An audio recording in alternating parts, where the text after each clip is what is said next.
Oh yeah, that's what I'm talking about right there, buddy. Woo! Come here, over that log. Come here, dude. Come here, dude. Come here,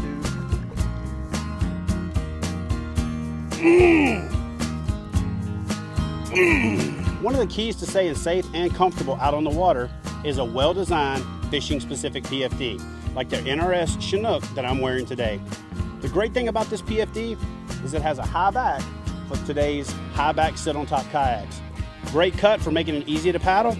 Open sides and a lower mesh makes you comfortable on the hottest days. Plenty of adjustment to layer on the coldest days.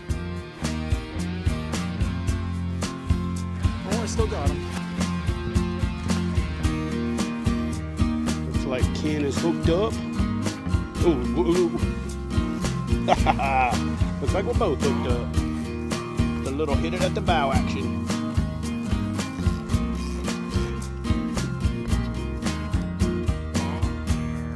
Ample storage pockets on the front, an integrated zinger for attaching pliers, nail clippers, line clippers, or scents to, and this integrated rod holder to make holding your rod easy when you're unhooking that big fish of a lifetime. So for more information on the ultimate fishing PFD, check out the Chinook at nrsweb.com.